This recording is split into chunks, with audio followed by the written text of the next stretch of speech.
Hi అండి. అందరూ ఎలా ఉన్నారు? బాగున్నారా? నేనైతే చాలా బాగున్నాను. మీరందరూ కూడా చాలా చాలా బాగుంటారని అనుకుంటున్నాను. తమిళనాడులోని తంజావూరు అనే పట్టణంలో గల బృహదీశ్వర ఆలయం చూడడానికి వచ్చామండి. మాతో పాటు మీరు కూడా రండి, చూసేద్దాం. రోడ్డుకి దగ్గరలోనే ఉంటుందండి, అంటే రోడ్డుకు అటువైపు ఉంటుంది. ఈ గుడి ఎంట్రన్స్లో మనకు 3 గోపురాలు ఉంటాయండి. ఫస్ట్దేమో మరాఠా రాజులు, అంటే లాస్ట్ పరిపాలించినటువంటి మరాఠా రాజులు ఉంటారు కదా, వాళ్ళు కట్టారంటే ఈ గుడి. మనం ఎంటర్ కాగానే అటువైపు వినాయకుడు ఉంటారు, ఇటువైపు సుబ్రహ్మణ్య స్వామి ఉంటారు. ఫస్ట్ గేట్ కాకుండా రెండో గేట్ దగ్గర మనకు అక్కడ ఎక్కడికి వెళ్ళాలి, ఏం వెళ్ళాలి అనేటువంటి మ్యాప్ ఉంటుందన్నమాట. ఈ మ్యాప్ని చూస్తే మనకు అర్థమవుతుంది ఎక్కడెక్కడ ఏం గుళ్ళు ఉన్నాయి, వాటి పేర్లు ఏంటి ఏంటి అని. సో మనకు తమిళ అండి, ఇంగ్లీష్లో రాసి ఉంటుంది. మనం లోపలికి వెళ్ళేటప్పుడు ఈ మ్యాప్ ఉంటుంది కదా, దీన్ని స్క్రీన్ షాట్ తీసుకొని వెళ్ళి ఎక్కడెక్కడ ఏం ఉంటాయని చూసుకుంటే మనకు త్వరగా అయిపోతుంది. ఏది చూడాలి, ఎలా చూడాలి, వాటి గురించి ఏంటి అనేది మనకు స్పష్టంగా తెలుస్తుంది అనమాట. దానికోసం అయితే ఇది బాగా ఉపయోగపడుతుంది. ఇది వచ్చేసి రెండవ గేట్ అనమాట. ఇది మూడవ గేటు. ముందు కనిపిస్తుంది చూడండి, అది లాస్ట్ గేట్ అనమాట, మూడవది. సో మూడవ గేట్కి వెళ్ళక ముందే రెండో గేటుకి రైట్ సైడ్లో మనకు చెప్పులు అలాగే బ్యాగ్స్ ఏమైనా ఉంటే పెట్టుకోవచ్చు. బ్యాగ్స్ ఏమి లోపలికి తీసుకుపోవచ్చు, అలాంటిది ఏం లేదు. ఓన్లీ చెప్పులు ఒకటి పెట్టిపోతే సరిపోతుంది. మనకు ఇక్కడ ఎంట్రన్స్ ఫీజు కానీ లోపల ఎలాంటి ఫీజులు తీసుకోరండి, అంతా ఫ్రీగానే చూడొచ్చు.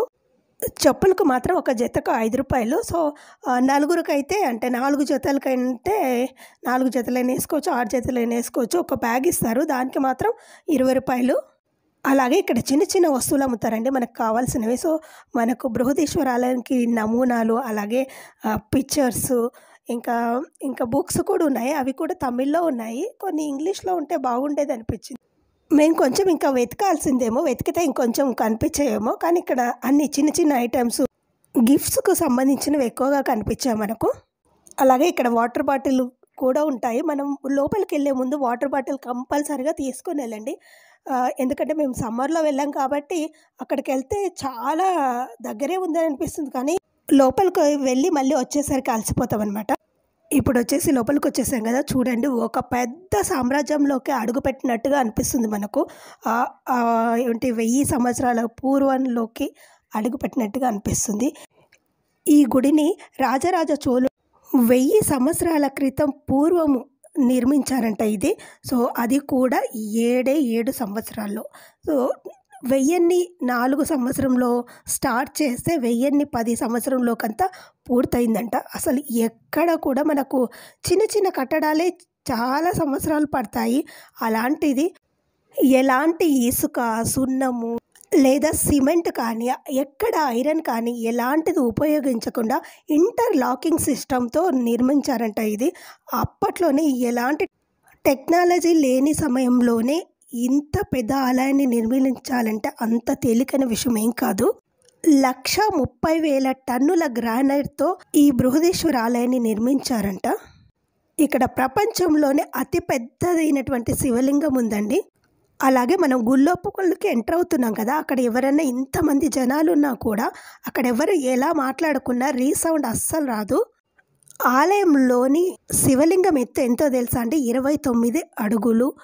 అలాగే లోపల మనకు శూన్యలింగం కూడా కనిపిస్తుందంటండి. అంటే గుడి కట్టిన విధానాన్ని బట్టి లింగం పైన ఇంకొక శూన్యలింగం ఉన్నట్టుగా అనిపిస్తుంది. భారతదేశంలోనే అత్యంత పెద్దదైనటువంటి లింగం ఇక్కడ ఉండేటువంటి బృహదీశ్వర లింగమేనండి. మనకు దూరం నుండి నాకు కెమెరా సరిగ్గా కనిపించలేదు, లోపల ఉండేటువంటి లింగం అనమాట. ఈ ఆలయ గోపురం వచ్చేసి 217 అడుగుల పొడవు ఉంటుందంటండి. ఈ గోపురం 13 అంతస్తులు గల గ్రానైట్ కట్టడం. గ్రానైట్ అంటే దానిపైన చెక్కుతూ ఉంటేనే, గ్రానైట్ అంత తేలిగ్గా ఏవి చెక్కడం సాధ్యం కాదు. గ్రానైట్ చెక్కేటప్పుడు కొద్దిగా ఎలాంటి లోపం జరిగినా సరే సో అది విరిగిపోయే ప్రమాదాలు ఉంటాయన్నమాట. తంజావూరుకి దాదాపు 100 కిలోమీటర్ల పరిధిలో ఎలాంటి గ్రానైట్ కొండలు కానీ గ్రానైట్ నిల్వలు కానీ లేవట. అలాంటప్పుడు మరి ఈ గ్రానైట్ ఎక్కడి నుండి తెచ్చారు, ఎలా కట్టారు, ఇంతింత బరువు గలటువంటివి అనేది ఒక పెద్ద సమాధానం దొరకనటువంటి ఒక పెద్ద ఫజిల్ అనమాట. ఈ ఆలయ నిర్మాణంలో దాదాపు 1000 ఏనుగులు, 5000 గుర్రాలను ఉపయోగించారంటండి. ఇంతకుముందు మనం చూసాం కదా నందీశ్వరుడు ప్రపంచంలోనే రెండవ అతిపెద్ద నందీశ్వరుడంట. ఫస్ట్‌దేమో లేపాక్షిలో ఉంది కదా! ఇదేమో రెండవది. దాదాపు 20 అడుగుల పొడవు ఉంటుంది. ఇక్కడ పెయింటింగ్స్ కూడా మరాఠా రాజులు వేసినటువంటి పెయింటింగ్స్ కూడా ఇప్పటికీ ఉన్నాయి. ఈ తొట్టి చూసారా? లోపల శివలింగం ఎంత పెద్దగా ఉంటుంది.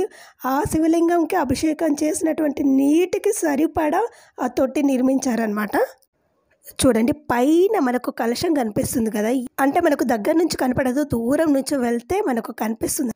ఆ కలశం బరువు వచ్చేసి 81 టన్నుల 0.8 అనమాట. అంటే 1 టన్ను అంటే దాదాపు 1000 కిలోలు. సో 81,000 కిలోల 800 కేజీలు ఉంటుందంటండి ఆ రాయి. ఇప్పటికీ ఎవరికి అంతు చిక్కినటువంటి పెద్ద ప్రశ్న అనమాట.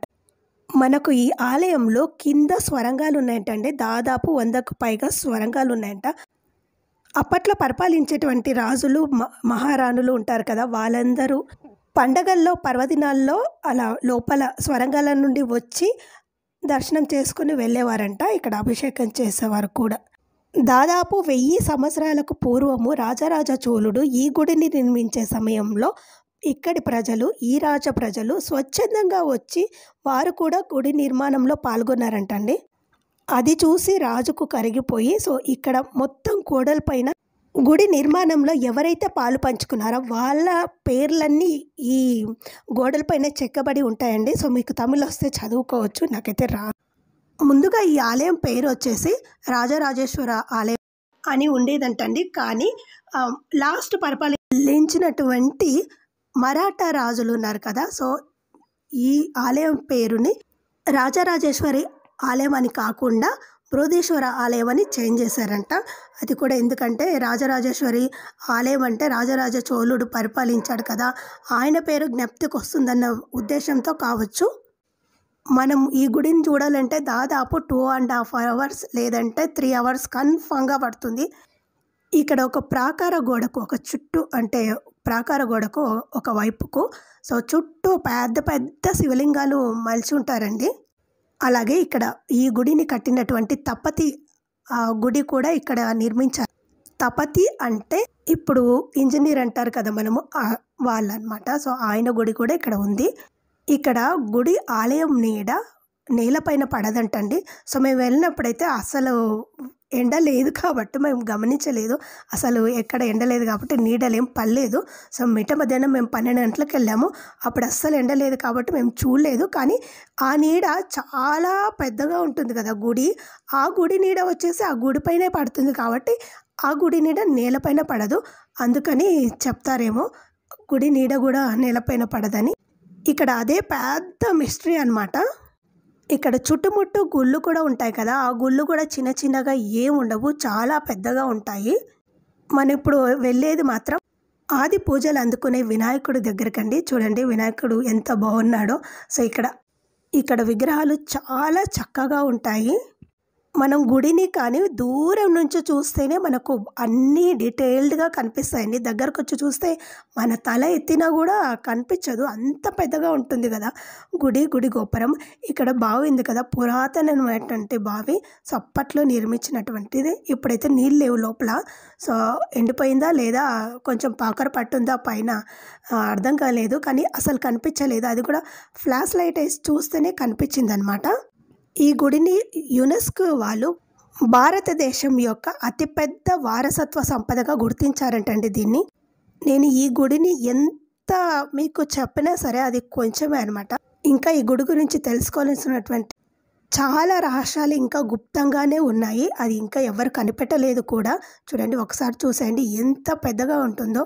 ఈ తంజావూరు చుట్టుపక్కలంతా పురాతత్వ శాస్త్రవేత్తలు ఇంకా తవ్వకాలు జరుపుతూనే ఉన్నారంటండి. సో ఆ తవ్వకాల్లో విలువైనటువంటి ఎన్నో విగ్రహాలు అలాగే ఆ కాలంలో ఉన్నటువంటి వస్తువులు కూడా దొరుకుతున్నాయంట. మేము ఈ గుడిని చూడడానికి వచ్చిందేమో దాదాపు 12కి అనమాట. 12 to 3:30 వరకు టైం పట్టింది. అంత పెద్దగా ఉంది కదా గుడి. ఆలయం అంతా చూసి వచ్చిన తర్వాత ఇప్పుడు లంచ్ చేయడానికి కూర్చున్నామండి. యాక్చువల్గా మేము టిఫిన్ చేయడానికి వచ్చానని చెప్పాను కదా నిన్న వీడియోలో. సో నిన్న వీడియోకి ఈ వీడియో కంటిన్యూ అనమాట. టిఫిన్ దొరకలేదు మాకు. టిఫిన్ దొరకకపోతే మళ్ళీ అంతా చుట్టూ తిరిగేసి వచ్చేసరికి 3 అయింది. 3 అయినప్పుడు మేము ఇలా లంచ్ కూర్చున్నాం అనమాట. సో ఇక్కడ ఏం పెట్టారంటే అన్నము, కొంచెం కర్రీ అవన్నీ మనకి ఇష్టం వచ్చినంత పెడతారు. రైస్ అయితే బౌల్ తీసుకోవచ్చు, లేదా ఫుల్ మీల్స్ తీసుకోవచ్చు అనమాట. బౌల్ ఏమో 130 రూపీస్. సో ఫుల్ మీల్స్ ఏమో 160 రూపీస్ అనమాట. అంతే, 30 రూపీస్ తేడా. కానీ మనకు ఇంకొక 30 రూపీస్ ఎక్స్ట్రా వేస్తే కావాల్సినంత పెడతారు. కానీ మాకు ఆ బౌలే తినలేకపోయాము. సో ఇక్కడ ఫుడ్ అసలు చాలా డిఫరెంట్గా ఉంటుందన్నమాట. కర్రీస్ అన్నీ అన్లిమిటెడ్. సో రైస్ మాత్రం బౌల్ రైస్ తింటే చాలన్నమాట, మనకు కడుపు ఫుల్గా అయిపోతుంది. సో పర్లేదు, వంటలు బాగానే ఉన్నాయి, మరీ బాగాలేవని చెప్పను. సో మేము తిరిగిన తమిళనాడు ట్రిప్లో ఈరోజు ఇక్కడ ఫుడ్ పర్లేదనమాట, మరీ ఘోరంగా ఏం లేదు, ఓకే అనమాట. సో మేము అదే హోటల్లో ఉన్నామని చెప్పాను కదా, ఇక్కడ నుంచి పైకి రావడానికి దారి ఉంటుంది. మేము వెకేట్ చేసి వెళ్ళిపోతున్నాం అనమాట. నెక్స్ట్ ఇక్కడ నుంచి కుంభమేళాకి వెళ్తున్నామండి. ఆ వీడియో కూడా నేను నెక్స్ట్ అప్లోడ్ చేస్తాను, అప్పటి వరకు వెయిట్ చేయండి. చూడండి తంజావూరు ఎంత బాగుందో. ఇక్కడ అడుగడుగున చెట్లే ఉంటాయి, ఎంత బాగుంటాయంటే అంత బాగుంటుంది. ఇక్కడ మనం వెళ్ళే దారిలోనే, అంటే కుంభమేళాకు వెళ్ళే దారిలోనే కనిపిస్తుంది మనకు, రోడ్లోనే అది బృహదీశ్వర ఆలయము. చూడండి పక్కన కందకాలు చూసారు కదా, దాని నిండా నీళ్ళే పెడతారేమో అనుకుంటున్నాను నేను. సో నా సపోజ్ అనమాట. అంటే కందకాలు అంటేనే వాటిలో నీళ్ళు పెట్టి ఎవరు రాకుండా, శత్రువులు రాకుండా చూసుకుంటారు కదా, ఆ విధంగా అనమాట. గుడి ఎంత పెద్దగా ఉందో, కందకాలు దానికంటే రెట్టింపుగా తవ్వారనమాట చుట్టూ. చాలా అంటే చాలా బాగుంది. సో మీరు ఎప్పుడైనా సరే తమిళనాడు వస్తే తప్పకుండా తంజావూరు వచ్చి ఇక్కడ బృహదీశ్వర ఆలయం చూడండి, చాలా చాలా బాగుంటుంది అనమాట. సో మేము అవన్నీ గుర్తు చేసుకుంటూ సో నెక్స్ట్ కుంభమేళాకి వెళ్తున్నాము. ఇక్కడ నుంచి కుంభమేళా 40 కిలోమీటర్స్ అంటే దగ్గరే ఉంది. దగ్గర ఉంది కాబట్టే వెళ్తూ అటు నుంచి ఇంకా నెక్స్ట్ తిరుపతి వెళ్దాం అనుకుంటున్నామండి. సో అది కూడా ఈరోజే అయిపోవాలి మొత్తం అని అనుకున్నాం, కానీ అయిపోతుందో లేదో డౌటే. చుట్టూ చూసారుగా ఎంతెంత దృఢమైనటువంటి గోడలు ఉన్నాయి. ఇటు నుంచి కూడా ఇంకొక దారి ఉంది అనుకుంటాను, అంటే ఇటు నుంచి మేము చూడలేదు. సో మేబీ ఉండొచ్చు.